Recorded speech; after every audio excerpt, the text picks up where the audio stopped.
just before the dawn. On my way, on my way, on my way.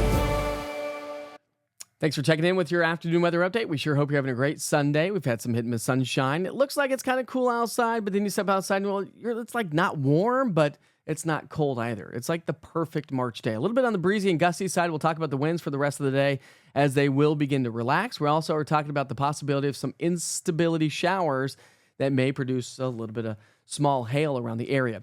Before we get there, I wanted to share, if you were with me last night, I shared a live weather camera from Hardin Valley looking at that tornado-warned storm that was blasting its way through Oak Ridge and worked its way right over the Clinton area. That was a confirmed tornado warning, and so we were on that like crazy last night, and I happened to have an East Tennessee weather camera pointed right at that. So I slowed the time-lapse way down for you.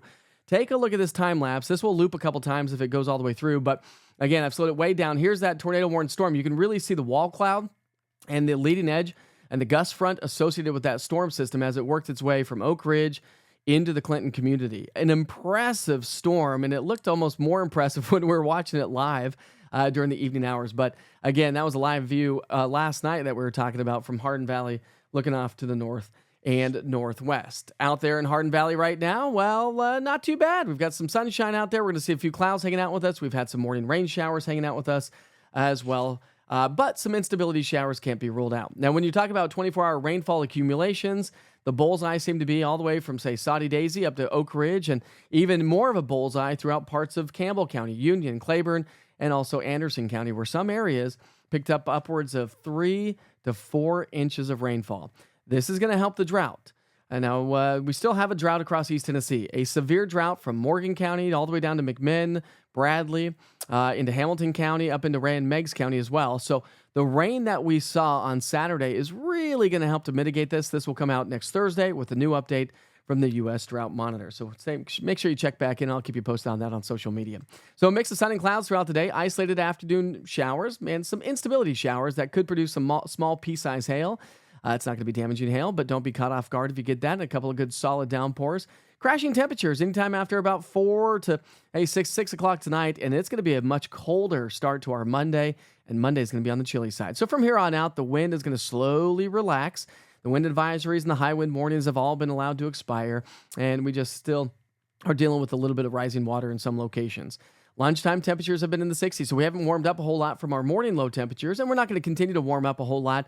The winds will shift from the southwest to more of a westerly direction, and that's going to pump in some slightly cooler air. So from basically 5 o'clock on, we're going to see those temperatures drop pretty quickly. So we may be in the mid-60s by 5, but then as we get into the 6, 7 o'clock hour, temperatures will drop pretty quickly into the low 50s.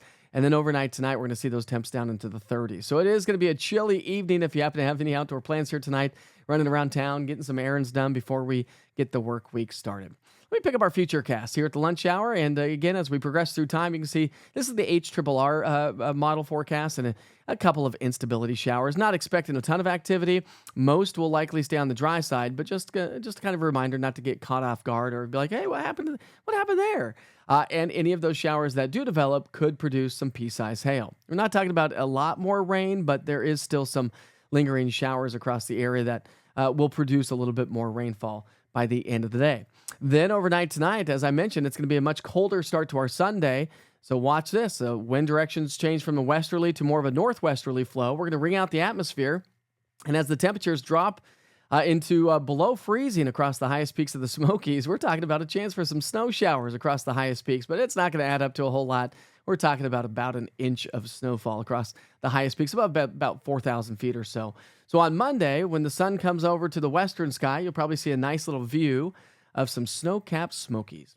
All right, so isolated showers for the rest of the day today. Could see some pea-size hail. It's going to be chillier on Monday, warmer Tuesday, Wednesday, and then a couple of cold fronts that we'll talk about this week will bring us a chance for some rain showers, but it doesn't look like it's going to add up to a whole lot. Maybe by the end of the week, we could pick up upwards of, let's say upwards of about a quarter of an inch of rain. I think that's going to be about the general rule of thumb. All right, so enjoy the rest of your day. We've got another update coming up at 6 o'clock here tonight. If you so choose to join us, don't forget to scan the QR code right there in the bottom right-hand side of the screen. Log on to easttnweather.com and just realize that East Tennessee's weather is digital, and we are everywhere, from Roku TV, Amazon Fire to YouTube, social media, the website, the app, you name it, I've got you covered.